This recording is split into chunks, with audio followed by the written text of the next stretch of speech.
Well, they say when it rains, it pours. And if you listened to last week's episode, you know we were facing some different, unique circumstances that caused us to have a different episode last Friday. Well, we have some unique and different circumstances again this week. But never fear, we have some great Star Wars conversation with our interview from Alabama Comic-Con with a member of the Alabama Garrison of the 501st Legion and some of the amazing things that they're doing, as well as a really fun conversation that we had right on the heels of that about the Batman movie and what you can expect from that. That's all up next. This is Tatooine Sons. It's true. All of it. What is the name of the porg on the Millennium Falcon? Force is strong in my family.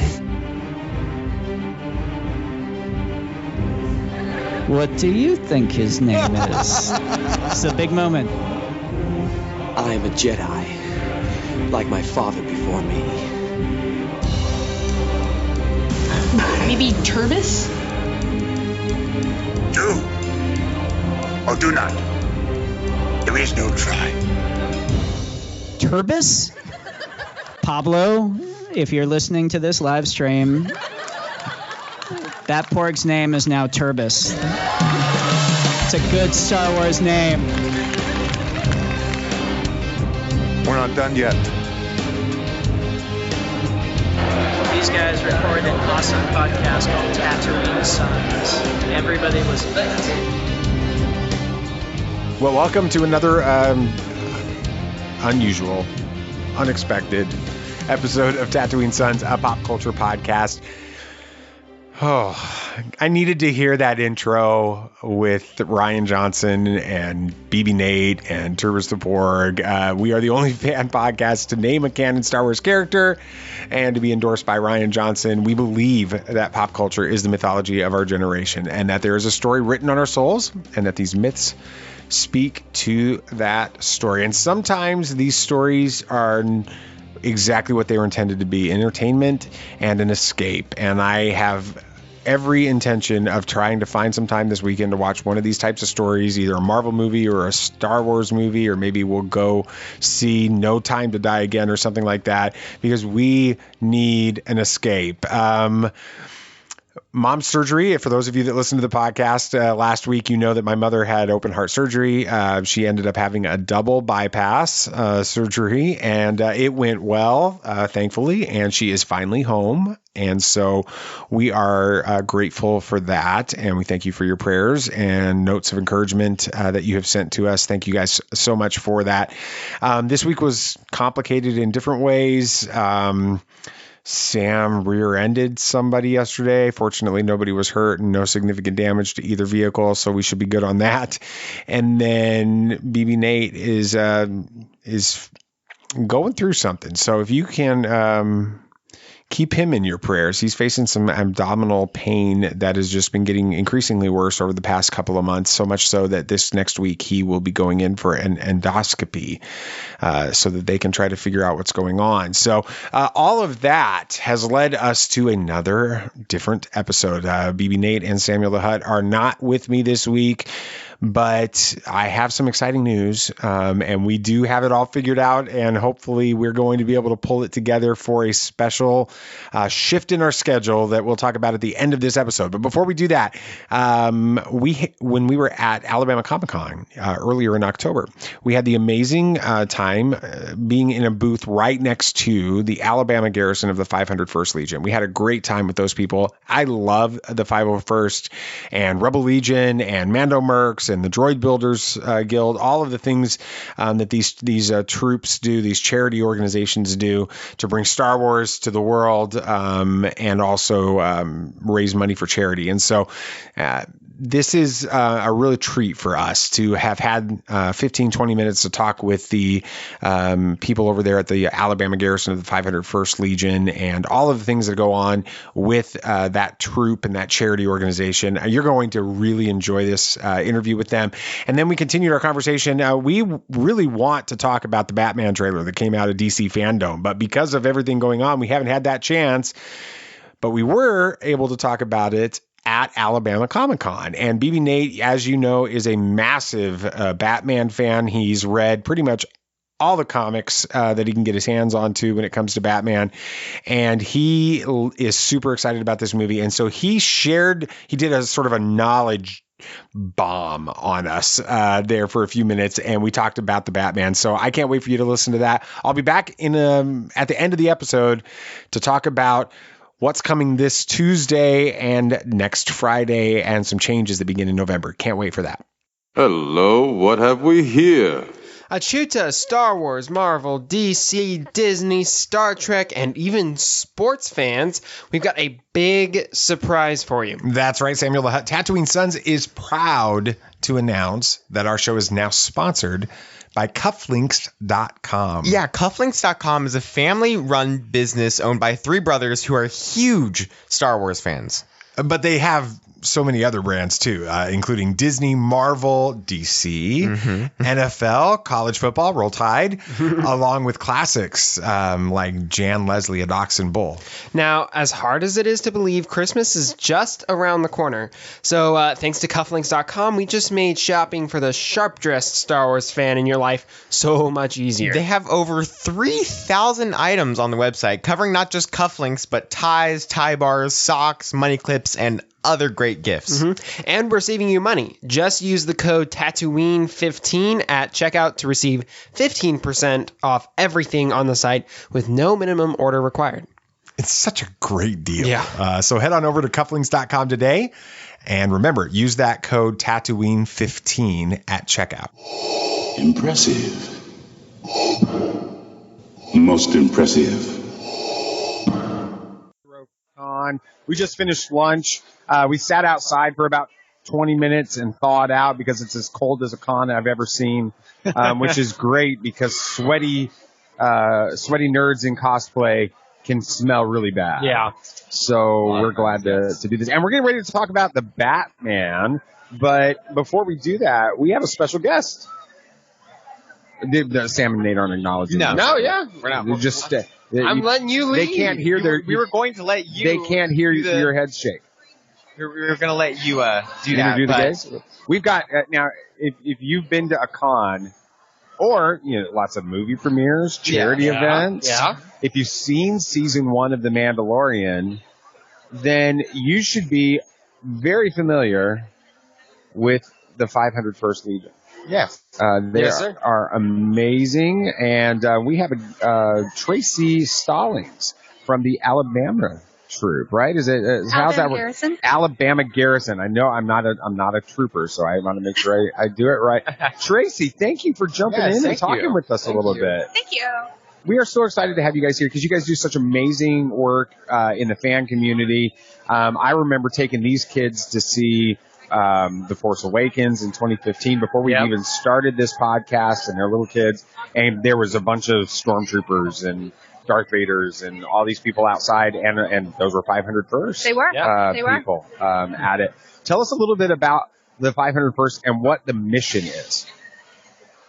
Basically, it's bad guys doing good.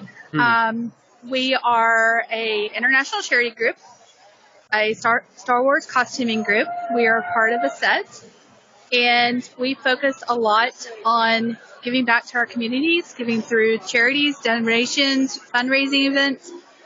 Even today here at the con, we're running Blasted Trooper, which is one of our most popular fundraisers. It's very popular. It's been insane at our booth today. We were expecting Sunday to be slower, and instead we've had a line of kids. That's awesome.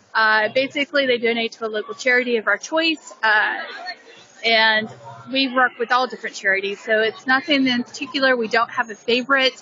We work with everything from national charities such as Make-A-Wish to working toward local charity events. This year, for today, we're doing Child Care Resources, which is a charity here in Birmingham that's local. We normally do a big event with them every year. Well, COVID has kind of put a damper on that. Right. So we kind of came up with this idea today to try to make up for some of COVID's loss for them. And so that's what we've been focusing on this weekend. But it can be different charities, any kind of charity that's local, because we're international. So anywhere that you are, anybody that might be listening, If you go to 501st.com, you can request an appearance, and we can get permission from Disney and Lucasfilm to come and troop your charity. We've got a couple of Halloween events coming up. Awesome. We do some fun. local community events for that. We've got a special needs trunk and treat coming up on the day before Halloween. We're going to have our own little booth for them to come and get candy from us. That's so cool. And just so they can take pictures and, meet a stormtrooper and meet a Mandalorian. 501st has all kinds of characters. Mm-hmm. Any of the shows that basically run for the Empire, so we have Boba Fett as well as stormtroopers. Of course, we have Darth Vader. There are other Star Wars costuming groups that you can get Rebels and Jedis, Han Solo, Princess Leia, and it kind of runs the gamut. But a lot of the areas you can request all the groups to come see you. Wow. And we will troop together. So that's kind of what we do. Now, you said something a little. Oh, go ahead, Sam. No. Oh, okay. You said something earlier about how you have to get permission from Disney and Lucasfilm in order to show up at these things. People may not understand that this isn't just some fans that are throwing on some costumes and going around and playing Star Wars. It's a serious group. It's a charity. It's not connected to Disney and Lucasfilm, but it's acknowledged by Disney and Lucasfilm, and you guys are in an agreement with them. And so it's a significant thing. Kind of explain why you guys like the protocols for becoming a member and the level of detail people go into in order to develop their kit and why that's so important. The simple explanation is you have to follow the CRL. And the reason I say that's simple is because that's the easiest way to say it. But it's not really that simple as it is to say it. A CRL is part of our costume resource library, and the costumes themselves need to be pretty much movie accurate. You're not going to be able to find it on Amazon. You're not going to be able to pick up and call Rubies. You're going to have to actually build your kit. Everything that we do, we've built ourselves. We have some people that can help make parts of it, but eventually you're going to have to build it. Mm-hmm. We have people that can make vacuum formed pieces, and then you buy it from them. We have people that can help make helmets. 3D printing is changing our game a lot. But even 3D printing, you have to make sure there's print lines. It has to be extremely accurate. I cannot stress how difficult it can be. But at the same time, for someone who's trying to get into the 501st, it's wanting to begin to be the charities, there are some on the easier end, such as a Jawa, which is monk's cloth, broadscloth, and just needs somebody who can sew a pattern together. Rebel Legion has some simpler ones with their Jedi. Those are soft pieces. Soft costumes are easier. You've got a few vendors that can sell flight suits to get you started for TIE pilot reserves. There are ways to get in it, but some of the more elaborate costumes are you buy a lot of pieces. You have to wait a couple of years sometimes for some of the parts to be done. Prints can take up to months to complete a print with the right 3D printer. But it's important that we create that magic for the kids when they're there. Mm-hmm. We're at the movie premiere, then we want those kids to think we're it. Mm-hmm. Those stormtroopers are real. Darth Vader is breathing down your neck. We want them to believe it. The Mandalorians, the Boba Fett, everybody, we want them to sit there and think that they've met that bounty hunter. Right. Very cool. And when you go to a community event, when we're in a parade, when we're working at a local Make-A-Wish, or we are doing March of Dimes, any of those kind of things, you want the kids and magic to be there. That's awesome. Yeah. You mentioned that the things need to be, the kits need to be movie accurate. And that reminded me of how in Mandalorian Season 1, they used a bunch of 501st troopers. Yeah, talk about what was that? Explain that for our listeners. Yeah. So the rumors hit, they did really great of not letting anybody know what was happening. Mm-hmm. And so we all got the rest of the garrisons got the full story as soon as California's non-disclosure was free. They're like, let us tell you what happened. So basically, Jon Favreau and Dave Filoni are big with the 501st. Yeah. They like what we do. They're very big into it. They're very big with the charities. And So when they needed some extras, John Favreau and Dave Filoni like, hey, we know where to get some.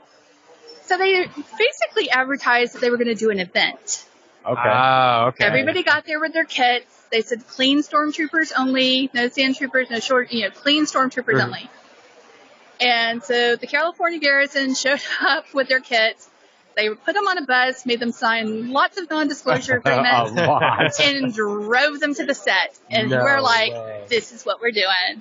Oh my gosh. So in the one of the final scenes, when you see the whole big shebang, all the cleanest stormtroopers, yeah, that's the 501st. And from what I understand, John Favreau and Dave Filoni said that their costumes are actually better than the costumes that were created for the Mandalorian show. And honestly, if you're looking at the show, you can tell. You can tell which ones are who. Really? You can also tell the 501st because we're more used to wearing them.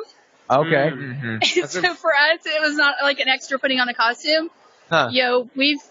Let's see, it's currently 1 o'clock. Some of my stormtroopers have been in their armor now for about 2 hours. Wow. You get used to wearing it. Yeah. Some of our events can be 12 hours long. Woo. We try to kind of switch in and out, but they get used to doing it for hours. You have fans in the helmets, and we just kind of make sure they stay hydrated. But that's awesome.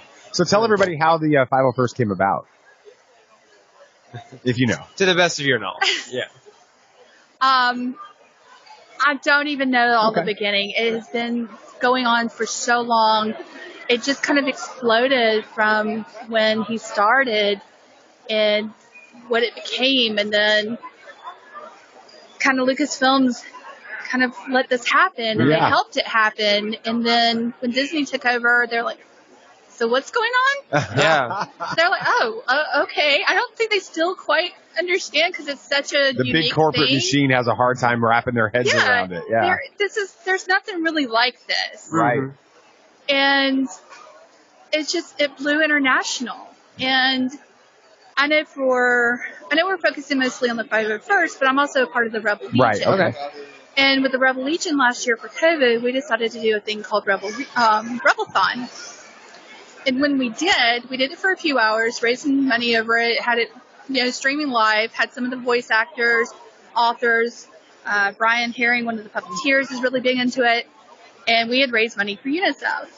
Well, some of the other bases were like, hey, that didn't go real wide. We can do this on 24 hours.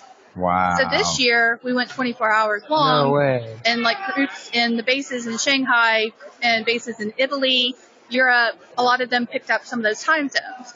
So we kept that thing going 24 hours. That's so cool. And that's what we can do when we have the power of all of us to work literally internationally. That's awesome. And it gives you an impact when you realize how many people are coming together. Right now in the 501st, we've got 13,000 people international. Wow. That's awesome. Really cool. About 60-something garrisons. And that's worldwide. That's amazing. That's impressive. How did you get involved with 501st? And Rebel. And Rebel Legion. You're right, yeah. Actually, through my husband. Okay. He was a big Star Wars fan when we married. He was introduced on his 4th birthday for the first movie. Awesome. And it stuck. He's been a super, uber fan ever since. I had not watched Star Wars when I got married. I had watched Star Trek. Oh. And so then we got married and we merged our interests. But we bumped into them at a sports game. Okay. Because that's part of the community work. If you've ever seen a Star Wars night at a major league, minor league game, or maybe hockey, we do all the sports. And we had a Star Wars night at a baseball game local. And my husband does not do baseball. I do. So I convinced him to go to the game with me because it was Star Wars night. Hey, there you go. Smart. And he started looking at the costumes, started oohing and awing. Somebody handed him a card, and the rest is history. He is an amazing maker. I'm going to brag a little bit. Good, go for it. He can sew a lot of the soft parts. He 3D prints. He has leatherworking skills. Wow. He's just a maker of a jack of all trades. Literally, if he decides he wants it, he can make it. Wow. And it just blows my mind. But I told him if he'd make me a costume, I'd join. 4 costumes in. He's 6 costumes in. Our son is 3 costumes in. That's so cool. We all have another costume in the pipeline. I'm working on a TIE pilot. The son's working on a Death Trooper. Nice. The husband's working on a Clone Trooper. So Very cool. we're armoring up. That's what we do. Fun. That's how I got into it. I thought I was just going to kind of hang around, maybe help handle, which if you've ever seen any of us, we usually have somebody in the background trying to kind of make sure armor pieces are staying in place. You don't walk into anyone. Darth Vader can't exactly look down, so you want to make sure that he knows when there's a kid at his feet. And so I was like, I'm just going to do this. And the first time you see that magic happen, and you see the magic happening for adults and kids, you want to be a part of that. The first time, for me, I have some of my own personal pet charities, and I did one in particular, and it was an autism charity, and one of the autistic children reacted to the lightsaber, and it melts you. You can't. You've done something. You've connected to somebody. You've made somebody have a smile that they wouldn't have had that day. You brought them joy. It did. And it sounds a little sappy, but that's what it does. And you just realize that you have a potential to take this fun cosplay thing and step it up and make it important. And you make it important for other people. Just today, I mean, we've had one child come by 5 times already today. Just because he is entranced by all of it. Yeah. And so we've made magic for that one kid. If nobody else today, we've made magic for at least one kid. That's awesome. It's We so cool. always, whenever we talk to somebody that's Star Wars, a Star Wars fan and lover like you are, which is fun to hear you how you got brought into Star Wars through your husband with that. So I like to ask this question, and we'll kind of end with this. How for you? And it could be through 501st stuff, Rebel Legion stuff, or the films, or the stories, or whatever. But for you, how does Star Wars inspire hope?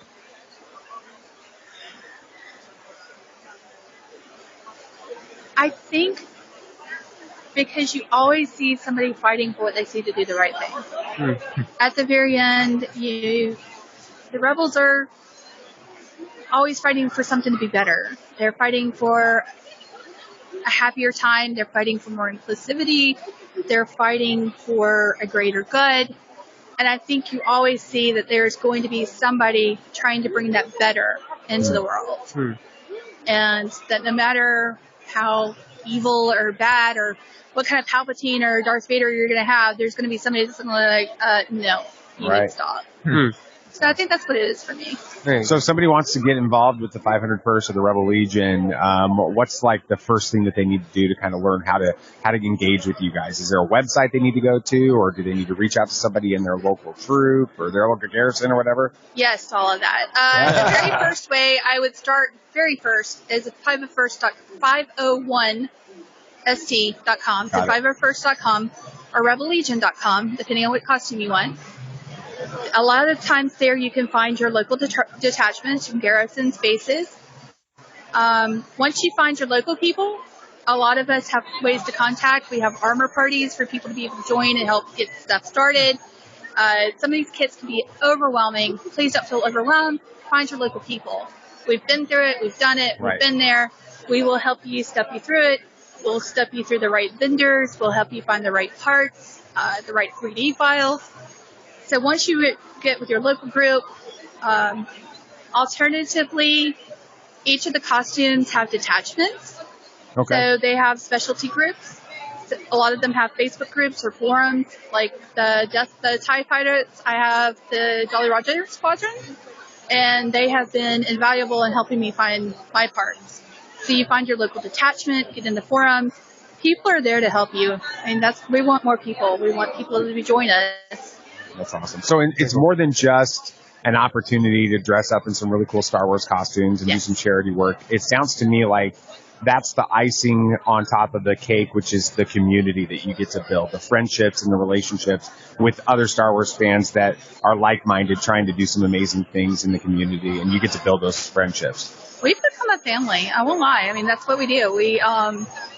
There's a definite commonality there, and when you have that kind of connection, it's fairly deep. Yeah.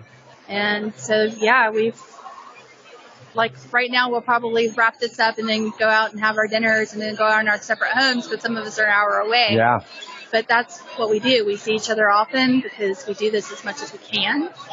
and we help each other through it, and we're here. That's awesome. Very cool. That's awesome. Thank you so much for joining us on thank you. Tatooine Sons, Tracy. We are super excited about that. Sam and Nate, why don't you guys talk a little bit about what this is while I say goodbye to her, and then we'll jump into the Batman, all right? Yeah. Great, thank you. We'd always been interested in costuming. At least I had, ever since the first Star Wars Celebration. I was always intrigued by seeing all these amazing people, and they're really, like she said, they are movie accurate costumes. They are. So it's really cool to see them walk around, and I was really interested in getting in. But then, like she said, I realized it's very difficult. It is. They are not kidding when they say it's difficult. It is really hard to make sure your kit is exactly up to standards. And that's how I got interested in Mando Mercs. I looked at the Mercs a little bit more, which is it's the same style of company as 501st. Same setup, except you costume Mandos as opposed to troopers. And you can, there's a lot more freedom with the Mercs. You're able to customize your kit, and it's not quite as strict, but it is still strict. But overall, the concept is the same. The end result is the same. It's a charity. They help bring that joy to other people. And yeah, you get to build community and friendships, and there's always helpful people willing to answer whatever questions you have. So it's a really, really cool organization, and I can't wait to join in for Mando Mercs. I might make a scout trooper at some point. I've always liked the look of the scout troopers, so I might make a scout trooper or something. But I've always wanted to get in and help with that sort of thing, because not only, it's fun, you get to cosplay and look all cool and people want to take pictures with you, but you're also helping charity and stuff too. I mean, they've raised a bunch of money today for charity, just through what they're doing. Mm-hmm. So I'd love to do that. Nate, have you ever been interested in doing anything like that? Not really, no. All right. I Never have been. Not your thing, huh? No, not my thing at all. Yeah, but it is a really cool organization. BB Nate, did you see, was that like the Red Hood that was walking by earlier? Yes. What was that? Yeah. That's one of the guys from Blurred Over. Yeah, that was a really good cosplay. You're going to need a picture with that at some point. At that point. All right, you guys want to talk a little bit of Batman right now? Let's do it. Let me get all my stuff in place here. Make sure I know what I'm doing. All right, we are good to go. All right, so the Batman movie's coming out. Okay, and this is definitely not the first Batman movie that has happened. What are you good over there? You texting Mama? Mm-hmm. How's she doing? She's doing good. Hi, Mom. The Broncos losing or winning? I don't know. Let me check actually real quick. I have we're losing. Like 17-6. Broncos are playing like the Broncos. Mom texted me that earlier. All right, so we'll talk a little Batman now. All right. So I was there in 1989 when the original Batman movie, the Michael Keaton Batman movie, came out. All right. And I remember the phenomenon which was that. And I think that the reason that people loved that one so much when I was, what was I, 14 years old when that thing came out? Dang. Was because it felt like a comic book on screen. With it. But then you've had other iterations of Batman over the years. I mean, you had the rest of that franchise with the, you had a couple Michael Keaton movies. You had a Val Kilmer version. You had one more Michael Keaton movie after that. Yeah, okay. Yeah, so that's what I meant. Val Kilmer, and then you had George Clooney. The George Clooney one is definitely not the one we want to talk too much about. We talked about that on our last regular main episode of our podcast with that. And those ended, and then you have the Dark Knight trilogy. That was the next thing, Batman, right?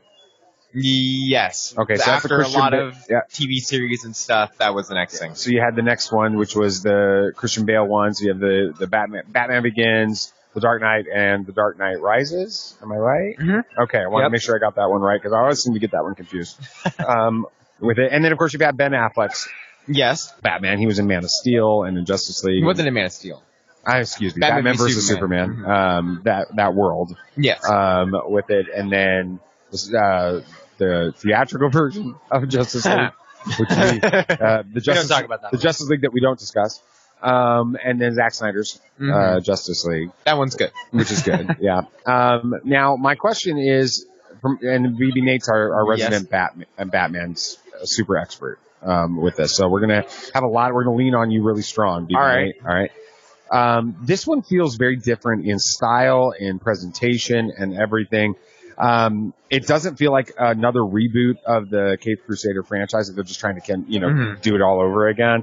But it feels more like a return to like the Detective Comics aspects of Bruce Wayne's story. Why is this side of Batman so important? Well, Batman was originally a detective, and he always will be, so I think it's important that they're going back to that roots, because it's always what it's supposed to be. I mean, he's a detective. And so going back to the roots of, like, what Matt Reeves described is going to be, like, has influences from Seven and Zodiac, and both of those are just detective movies. And so I'm really excited to see that we're going to be taking the more down-to-earth, gritty, investigative movie. Like a film noir. Exactly. Kind of He vibe. said it was Yeah. going to feel a little bit like a old-school detective movie, too. So Okay. That's cool. Matt Reeves. Yes. He's directing this. He did some Planet of the Apes stuff. Okay. What are some of the other things that Matt Reeves did? Do you remember Cloverfield, I think? he did the first Cloverfield movie. I think he produced the other two as well. I guess he was involved in Felicity is what I saw, Okay. which is awesome, I guess, with that. Well, why should fans be excited about Matt Reeves directing this film? He has he can do thrillers fantastically, and he can do a lot with a small budget, which the reported budget right now is $100 million for this movie. That is which really small for for this. a big blockbuster superhero Right. movie. He can push the limits of PG-13 without becoming overly gory or a ton of language. And he has done so many different things, like Planet of the Apes is completely different from Cloverfield. But Yeah, both of them are absolutely And Felicity is very different than all of them. Exactly. But both Cloverfield and War for the Planet of the Apes, which I've seen both, are fantastic movies. I haven't seen the Planet of the Apes yet. I haven't seen the last one, but I think They were really well received. I mean, this is obviously the reboot. The of Planet Andy of the Serkis Apes. ones, right? Yeah. I mean, the first ones were well received too. Right. They made like 6 of them. But did you know that they made the originals? Yes. Yeah, those were good. You know, there's a joke right now that when William Shatner comes back, We should all put on. be dressed on like the apes. Yeah. But anyway, that would be a lot of fun. Batman Year 2. Yes. We have some Jawas visiting. Yeah, that's right. These Jawas are they love coming by and hanging out with us, which is awesome. It's a storyline. It's taken from the comics, right? The storyline of this movie won't be taken from Okay, no. comics, But though, Year but 2 is is a storyline from the comics, right? So what in this comic world, what is Year 2, and why does that idea of bringing how is it going to fit into this? Why are they making this Year 2, and how is it going to be different? Year 2 was received with a mixed bag. Please come to the I'm gonna let that go. Alrighty. Okay. Carol, please come to the official press booth. Thank you. So, Year 2, it was kind of just an exploration of what he wants to be as Batman.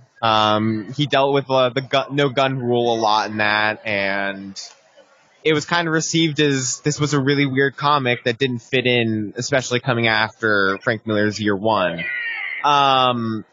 Right now, it's not going to be taking after that, thankfully, because I just feel like it wouldn't translate well.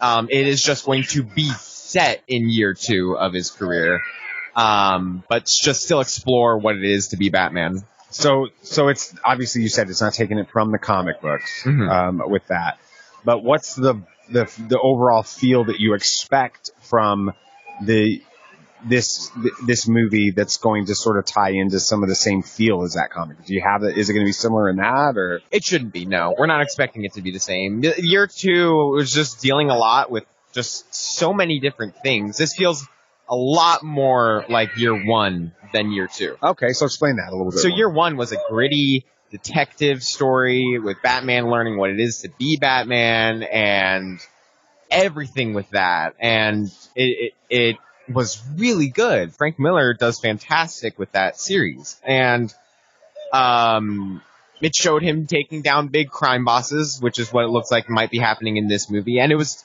just really gritty and down to earth. No big supervillains or anything like that. And so we're going to be getting the feel of that more than Year 2, because Year 2 was just really strange. It didn't really make sense with fitting into the timeline. I've heard that this is going to feel pretty similar to Long Halloween. Am I correct? Is, yes. Long Halloween and Year One feel very similar. Okay. Explain a little bit more about that then. They're just, instead of him fighting giant monsters and stuff like that, it's more of a detective story, a murder, and then he tries to figure out why, or a threat, and then he tries to stop it or anything like that. That is what Long Halloween and Year One did. I mean, y'all watch the Long Halloween movies. They are detective movies more than they are Batman or DC superheroes or anything like that. And so it's just, yeah, both of them are detective rather than death metal or something like that.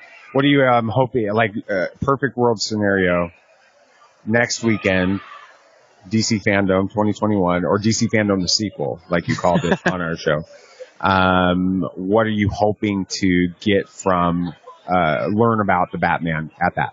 At the trailer? Or just all together? What do you learn about the Batman movie from next year? I don't know, kind of just more of the feel, how it's going to be. We knew basically nothing after the first trailer because only 25% of the film was shot, and it was just basically a tease for what you like, the feel of what you can expect.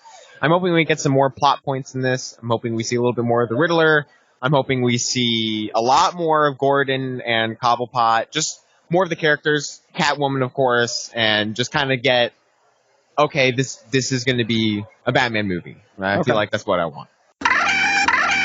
Well, I told you BB Nate loves the Batman, and I told you he was going to have a lot of good information for you about this movie. And honestly, it's just as relevant after the trailer as it was before, which doesn't surprise me because he has been researching everything about this movie for a year and a half. So he is ready for this. I'm ready for it, especially after that trailer.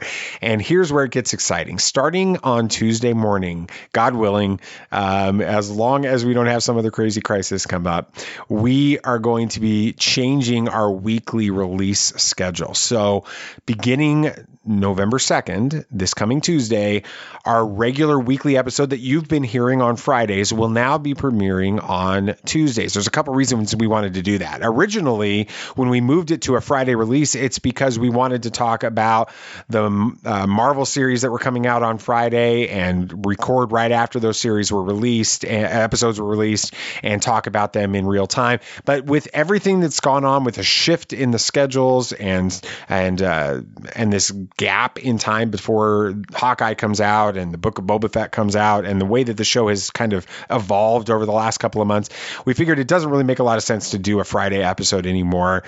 So we're moving that to a Tuesday episode. So when we have Wednesday or Friday releases coming on for Marvel series or for Star Wars series or anything like that, we will be able to break down in a spoilered format, which we do anyway. We'll be able to break those down, and you'll have had an opportunity to watch those shows before our episode comes out. And we can also do a bit of a preview for the episodes releasing that coming week, either Wednesday or Friday. So we're excited about doing it that way. The other thing that we like about this change in our schedule is it allows for the movie moments segment that BB Nate puts together to actually come out a few days before you are probably going to go to the movies. If you go to the movies on the weekends, Friday nights, Saturdays, Sundays, then you're wanting to get your information, but you may not have a chance to listen to our podcast if it's released at 6 p.m. Eastern on a Friday evening. So releasing this on Tuesday will allow you to get information on the new movies coming out that week, trailers that are coming out, everything else that even our reactions to movies we saw the previous weekend. So all of that will then actually be a little bit better timing for you as the listeners to be able to prepare for the coming weekend and your movie-going experience. And that also opens up a new series of episodes that will be coming out every single Friday. On Fridays, beginning November 2nd, 3rd, 4th, 5th, November 5th. Is that right? Yeah, the day the Eternals comes out. We will be releasing an interview with someone in our Star Wars or Marvel or DC or pop culture world, where it's just a one-on-one conversation between myself and them about whatever their fandom is and how it kind of helps them live their lives. It's a story that we always talk about, this idea of a story written on our souls that these pop culture franchises speak towards. And so we're excited. Next week, a week from today, so that's November 5th, like I said, we're going to be having a really awesome interview with Stephen Kent, who wrote How the Force Can Fix the World. It's an amazing book that will be coming out the following week. You are going to want to hear that, and his idea of how all of these things in Star Wars actually do teach us amazing lessons that if we applied to our real world, it would make our world a lot better. It actually helps us deal with this chaotic experience that we have all the time. So we have that one the next week. So that'll be, I think the 13th. That's going to be our good friend from around the galaxy, Pete Fletzer. He's going to be talking about his relationship with his dad and his relationship with his kids and how Star Wars makes that better for him. So we're excited about that. The following week, I am really pumped about this interview. I spent 45 minutes with my own pastor, Stuart Davidson, talking about the Matrix and sort of the theological, Christological elements within it. You've heard it for 20 years. People have talked about it, but this was a super fun conversation. And I think it will help you see how kind of pull back the curtain on the way that my mind works, as well as the way way Stuart's mind works. I'm excited about that. And we'll have more coming later on in November and beyond as well. So we're super excited about all of that. We want you to be a part of it. So subscribe. Make sure you subscribe to the show. You don't want to miss any of these episodes. We are all about trying to make this the best experience for you possible. And so please give us feedback. Go to Twitter, Facebook, Instagram, whatever. I had a meeting today earlier where somebody actually convinced me that we should have a TikTok. I don't know if I'm going to actually follow through on that, but we'll see. And share this on social media. Share our show with people on social media. We'd truly appreciate it. Make sure you're following us on Facebook and Instagram and Twitter and all the other socials that are out there. You can follow the show on LinkedIn if you look for it. We're there. I know that sounds crazy, but we are. And then if you haven't subscribed, I think I mentioned that. If you haven't subscribed, subscribe on your podcast app and then give us a review. We would really appreciate that. Give us some feedback. Tell us what you love about this show. Tell us what you would, the reason that you listen. And if you can do that on podchaser.com/Tatooine Sons or Apple Podcasts or whatever podcast app that you're listening to it on, it would mean a great deal to us. That feedback really does help us as we make these little tweaks into the show in the way that we host or we produce the show, segments that we have, and release schedule. All of those things that are happening right now are as a result of the feedback that you have given us throughout the last couple of months. And so we would appreciate that. And then as our way of saying thank you to you for giving us that review, we are going to make a donation to you, or donation not to you. That's not reverse that. A donation in your honor to one child, and that will help a child living in extreme poverty. Thank you so much. We really are excited about this new era of Tatooine Sons that begins this coming week. Thank you for your thoughts and your prayers, especially for my mother and for BB Nate as he's kind of dealing with some stuff that's really, really painful and uncomfortable. So if we can get some diagnosis on that, we would appreciate it. Thank you guys so much. I guess there's only one thing left to say. May the Force be with you, always. This party's over. I like that Wookiee. Don't get technical with me. Joy, please.